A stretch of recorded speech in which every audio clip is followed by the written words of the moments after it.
Ya saya hari ini punya tamu yang sudah lama tidak ketemu, yaitu Anindya Kusumo Putri. Putri Indonesia tahun berapa itu? 2015. Dan akhirnya sesudah dari Jawa Tengah menang nomor 1 di sini, terus pergi ke Las Vegas ya? Ya benar Pak, Las Vegas. Miss Universe ya? Miss Universe 2015. Dan dapat selempang di sana ya? Dapat 15 besar. Top 15. Jadi Andin ini sudah kayak anak saya sendiri karena dulu ikut sedikit memberikan masukan ketika finalisasi ke final Indonesia, Putri Indonesia dan ke Las Vegas. Andin sekarang masih tinggal di Bali? Masih tinggal di Bali. Kenapa kok keresan di Bali? Dulu pindah ke Bali karena kerjaan Pak. Karena kerja ngurusin komunitas jet ski di Bali kan. Gitu. Terus betah deh. Jadi kerjaan apa? Jet ski. Ya. Oh, tahun berapa itu? 2020 pindah di Bali. Karena ada tim baru di sana, jadi saya dikirim untuk develop tim. Kenapa kok bisa betah ya kira-kira? Karena mungkin saya concernnya di pariwisata ya, karena dari dulu kan emang interestnya di pariwisata. Padahal kamu insinyur Undip. Teknik planologi, sarjana teknik Undip. Nah terus kemudian tapi kamu dulu juga ikut kapal ASEAN, aku ingat. Iya, saya benar banget. Jadi kalau kamu lihat sekarang ini setelah 2015 sampai 2023 8 tahun, tentunya banyak yang manfaatnya toh ikut banyak. Putri Indonesia, Miss Universe. Tapi sebetulnya yang membentuk kamu ini apa sampai sekarang mau tinggal di Bali dan kerasan di Bali ini? Kalau yang membentuk saya selama ini mungkin banyak dari saya ikut organisasi, terus organisasi ikut apa aja? program. Dulu ikut ISEC. ISEC itu International Youth Organization. Yang membentuk kamu ya? Ya, terus apa lagi? Program pertukaran pemuda yang SEAP itu, kapal ASEAN. Kemudian Putri Indonesia, Pak Hermawan juga dan tim banyak membantu saya waktu menuju Putri Indonesia. Padahal asli Semarang ya? Semarang asli.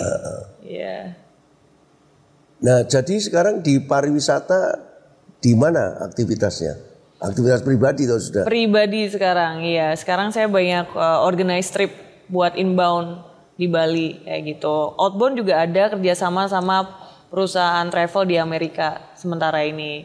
Cuma saya mau fokusin lebih lagi untuk bawa international visitor di Bali dan juga Indonesia. Promosiin Indonesia lah.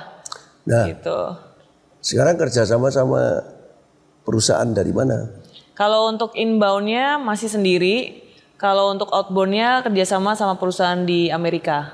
Katanya kerjasama sama travel Ceko itu. Oh, itu yang mana? Iya.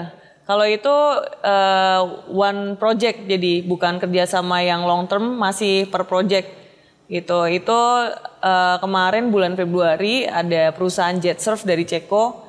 Jadi jet surf itu motorized surfboard, papan surfing tapi ada mesinnya. Nah mereka kan punya klien di seluruh dunia. Papan surfing ada kliennya? Ada mesinnya. Jadi kita nggak perlu cari ombak lagi kalau mau surfing, tinggal gas pakai mesin aja. Oh gitu? Iya, lebih gampang. Dan mereka jualin board ini kan di seluruh dunia. Jadi mereka punya klien di seluruh dunia. Kemudian saya ditunjuk untuk organize tripnya mereka di Bali. Jadi mereka yang marketingin jual tripnya, jual Bali di seluruh dunia. Saya yang prepare sudah berapa tripnya trip? di Bali. Kenapa? Sudah berapa trip yang diatur? Baru 1. Kemarin, baru bulan Februari kemarin. Baru banget. Nah saya berharapnya ya. Oh saya ingat, aku kebetulan kan konsul jenderal kehormatan Ceko di sini. Aku ingat ada orang Ceko yang juga buka di Sulawesi Tengah. Buka apa nih Pak? Buka kayak mau bangun destinasi, dia tempat destinasi yang terkenal di Sulawesi itu apa? Nah itu di situ mau invest. Apakah orang yang sama? Enggak tahu saya. Nanti dicek aja kayaknya makin banyak orang Ceko tertarik untuk invest di Indonesia. Banyak ya. Walaupun negaranya cuma 10 juta penduduk dan kecil dan tidak punya port karena di tengah Eropa kan. Iya, benar. Tapi Anin gimana caranya memelihara kondisi walaupun sekarang di jet ski kan panas terus. Iya. Jadi tidak takut jadi hitam. Enggak sih Pak. Memang aslinya kayak gini ya. Iya, lebih karena mungkin betah di Bali juga karena saya suka outdoor activities kan. Dan di Bali itu kan banyak banget outdoor activities yang bisa kita lakuin. Jadi bagaimana membuat cewek itu kan paling takut sama matahari biasanya? Saya enggak. Pakai sunscreen atau pakai apa? Pakai sunscreen ya pasti selalu.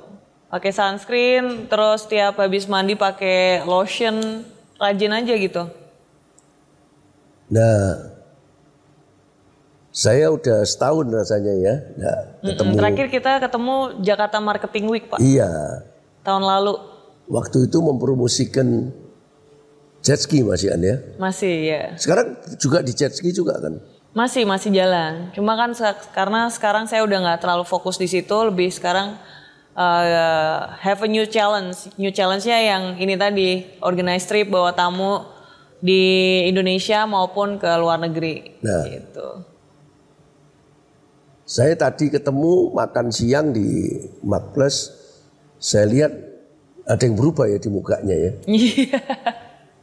Tadi saya nggak tanya, tapi ada apa di mukanya? Makin keren Pak, ada kayak pirates gitu, bajak laut.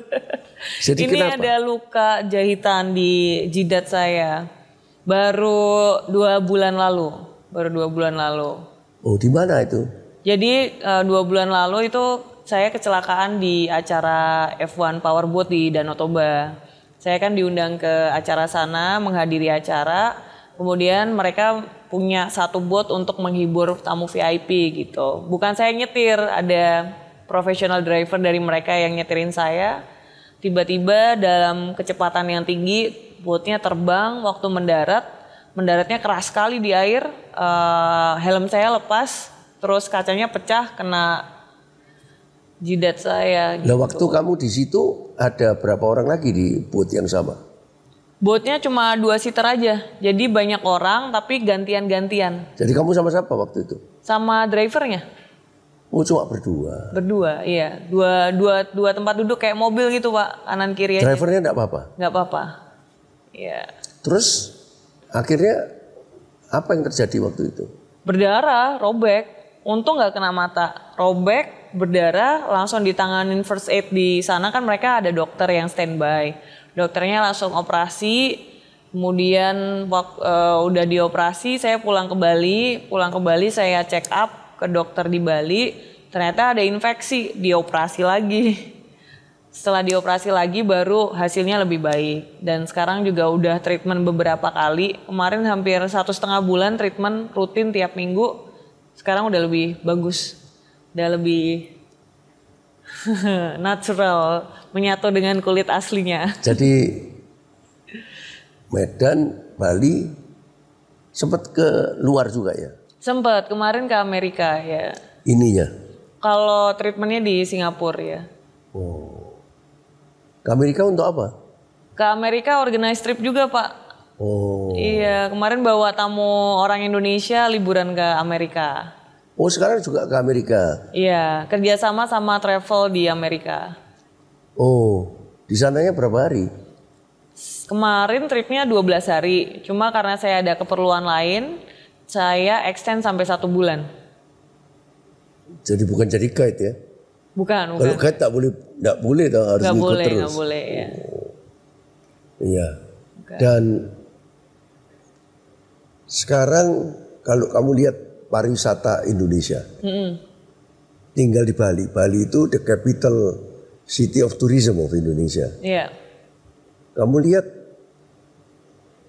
kan kamu ke Toba sampai kecelakaan juga dalam rangka mempromosikan Danau Toba dan 5 super eventnya. Prioritas. Tapi kenapa ya tempat-tempat lain bagaimanapun juga kok nggak bisa menang dari Bali, kenapa? Gimana ya kalau saya bilang Bali itu punya semuanya. budaya, hospitality-nya, orang-orangnya sudah terdidik dari kecil mungkin ya untuk servis orang, untuk melayani orang. Kemudian alamnya, laut ada, pegunungan ada, hutan ada, sungai ada, kurang apa lagi gitu. Terus juga hiburannya ada, mau klub, mau restoran, segala jenis makanan Pak ada, international restoran.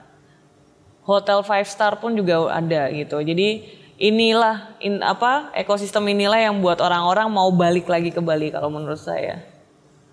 Nah sekarang dari 5 destinasi prioritas, ada Lombok, ada Bajo yang dekat Bali, ada Toba, ada Borobudur, ada Manado. Yang paling berpeluang dari 5 ini yang mana? Ini dipush semua sama pemerintah ini. Power putting di sana, kemudian ada apa lagi, banyak pemerintah keluar duit. Tapi yang akhirnya nanti bisa berpeluang bukan menyamai tapi mendekati Bali mana? Menurut saya nih ya Pak ya, menurut saya Labuan Bajo ya. Labuan Bajo kenapa nggak Lombok? Padahal Lombok kan sebelah Bali. Budaya Lombok beda. Kenapa? Lombok, saya waktu ke Lombok ini berdasarkan pengalaman pribadi ya. Saya pakai bikini di pantai, liatin orang-orang lokal. kayak orang tuh kaget gitu. Ada turis di foto-foto kan jadi nggak nyaman ya saya itu sebagai turis ya. Di daerah mana itu? Waktu itu di Lombok Barat, Senggigi. Oh Senggigi. Ya. Masih gitu Senggigi? Itu saya sebelum COVID. Lah masih gitu Senggigi. Yeah. Senggigi itu sudah lama mestinya jadi daerah turisme. Iya, ya masih gitu waktu saya di situ. Ini kan pengalaman pribadi nih Pak, nggak tahu kalau yang lain ya. Kalau Labuan Bajo enggak apa-apa? Bajo pakai bikini nggak apa-apa di hotel, dilihat orang-orang lokal gitu. Di Toba? Di Toba kenapa? Pakai bikini? Belum pernah saya di Toba. Waktu kecelakaan enggak pakai bikini? Aku masih ingat dulu waktu masuk final Putri Universe masih kagok ya pakai bikini ya. Oh iya. Dilatih sama Pak Dewandra di Bali supaya biasa pakai difoto pakai bikini. Iya. Ya kalau kamu orang Jawa Tengah, Semarang, lihat Borobudur ini gimana? Kan ditandani mati-mati ini mau Waisak ini. Ada Mong dari Thailand yang long march. Jalan ini tiap tahun ini. Jalan Belani, jalan. Dari Thailand ya Pak? Sampai Borobudur. Tapi gimana ini prospeknya? Kalau saya bilang Borobudur prospeknya sebagai dulu kan saya pernah Seven Wonders ya. Sebagai ikonnya Indonesia terutama di Jawa bagus sebenarnya, kayak negara lain punya Angkor Wat dan segala macamnya. Ini yang harus diangkat pemerintah juga kalau menurut saya di masuk Indonesia. 5 prioritas sudah. Makanya waktu pemerintah buat ini entrance fee-nya jadi lebih mahal, saya ngerti sih karena dengan entrance fee yang murah tuh banyak orang-orang semena-mena, which is itu untuk melindungi Borobudur itu udah bagus sih biar orang-orang lebih sadar juga untuk memperlakukan ini kan tempat ibadah ya, tempat ibadah dengan baik kayak gitu. Biar umurnya panjang, lebih lestari lagi. Makin banyak orang yang menghargai Borobudur dari segi budaya, dari segi keagamaan, segi pariwisata. Labuan Bajo.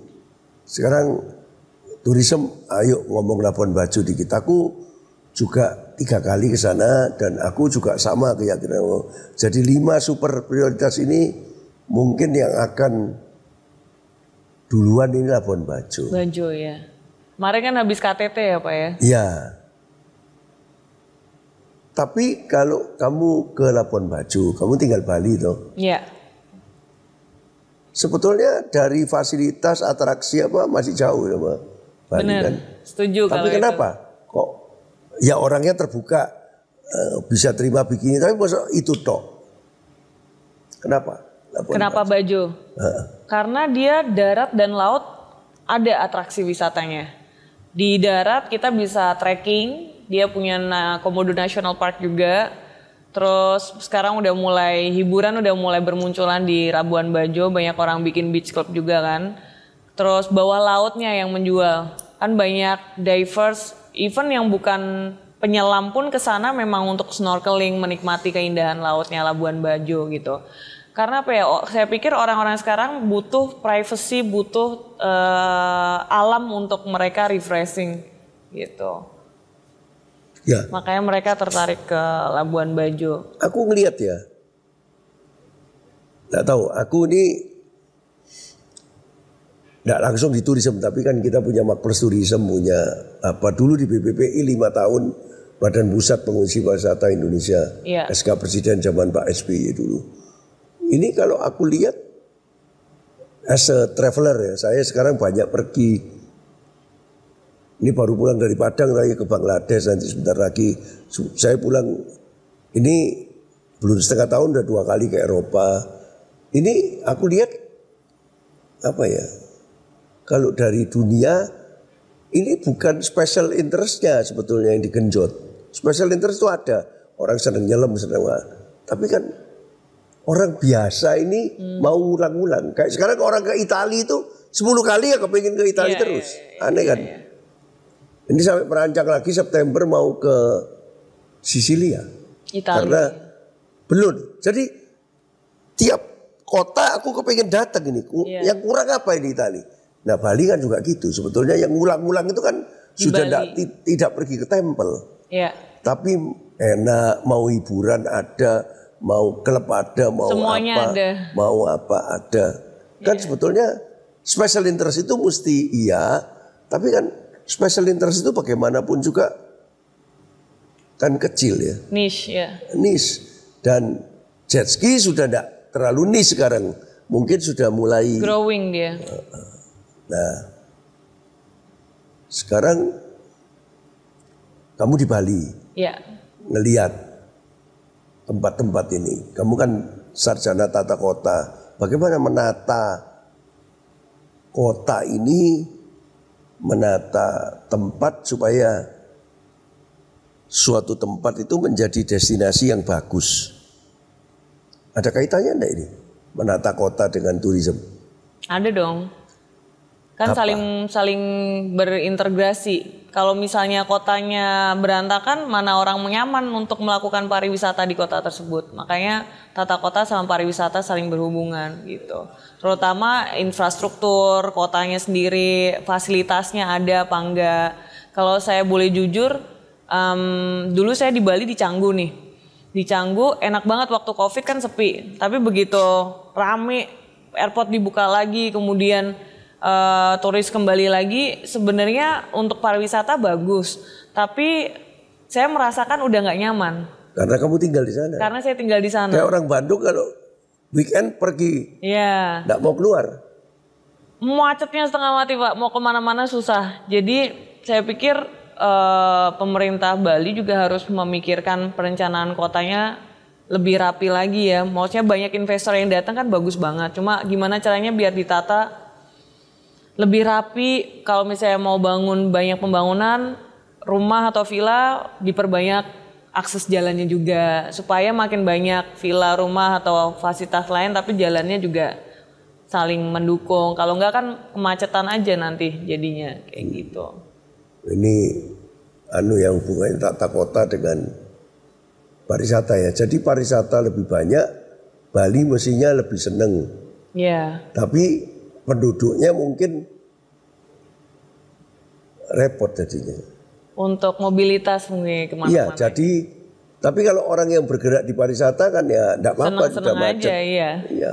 Pokoknya punya ada concern yang harusnya lebih serius pemerintah lihat tuh adalah sampah sih Pak, saya bilang. Karena waktu kemarin saya organize trip buat klien dari Eropa dan Amerika bulan Februari lalu, mereka bilang gini, satu hal yang nggak bikin saya mau balik ke Bali adalah sampah.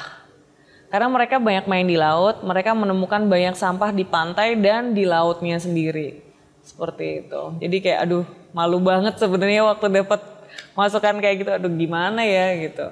What should we do nih? Dan aku lihat bahwa Di Potato Head itu ada tumpuan sandal itu ya. Iya. Yang dipungut katanya di laut. Dan dipakai foto-foto sama dokumentasi sama anak-anak muda. Iya. Jadi sebetulnya itu kan dalam rangka SDG, Sustainable Development Goal. Jadi anak muda itu memang akan beda dengan orang tuanya. Jadi kalau menurut aku ya Gen Z ini, Gen Z-nya Bali ini yang mesti bergerak. Menekan para pemerintah, birokrat dan politisinya. Karena kalau Gen Z yang minta, apalagi mau pemilu ini, jadi tidak berani. Nah, ini mesti turut ini first time voter ini. Ya. Jadi kalau kamu lihat di Bali Gen Z-nya gimana ini? Gerakannya terhadap pariwisata ini. Apa memang concern pada sampah, pada solar apa ini? Banyak Gen Z yang punya movement, gerakan-gerakan independen, kayak misalnya bye-bye plastic bag itu kan anak muda banget tuh, dia bikin dari awal sampai direcognize sama World Economic Forum seperti itu. Banyak anak muda atau Gen Z seperti dia yang melakukan gerakan yang sama, kayak gitu. Cuma ya nggak tahu kenapa masih ada aja gitu problemnya. Kayaknya belum cukup. Kalau masyarakat ini pada umumnya bukan Gen Z-nya itu memang di Bali masih belum ada kesadaran yang sangat besar jangan ngotori gitu. Kalau di orang Balinya sendiri, saya kira mereka lebih sadar ya, lebih sadar yang membuat pariwisata. Kotornya apa? Turis lokal. Mungkin pendatang kali ya Pak, atau turis lokal. Bener juga turis lokal Pak. Menurut aku lebih banyak turis lokal ya. Iya. Kalau orang Balinya sendiri, orang Balinya sadar pariwisata. Sudah sangat sadar pariwisata, otomatis kalau sampah itu ya sampah. Iya. Turis lokal ini tidak bisa diatur. Sama bule-bule juga yang tinggal sana katanya tidak bisa diatur. Seenaknya gitu. Iya. Betul itu. Betul, bule Rusia itu. Betul.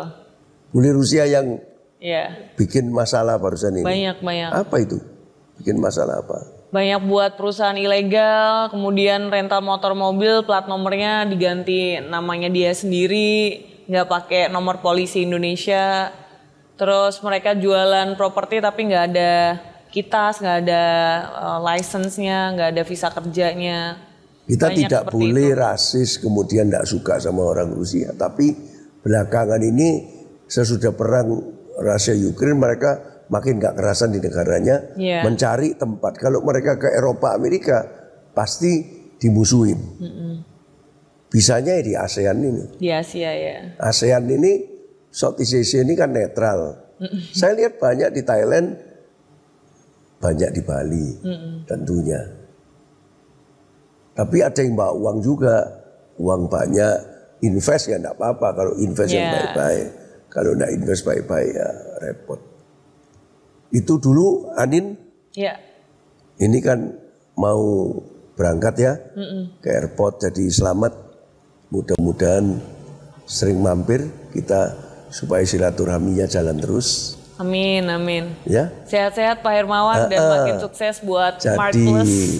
Anindya Kusumo Putri, top 15 Miss Universe 2015 dan Putri Indonesia 2015 dan Putri Indonesia Jawa Tengah 2015 karena asalnya dari Semarang. Ya, selamat sukses ya. Terima kasih Pak Hermawan.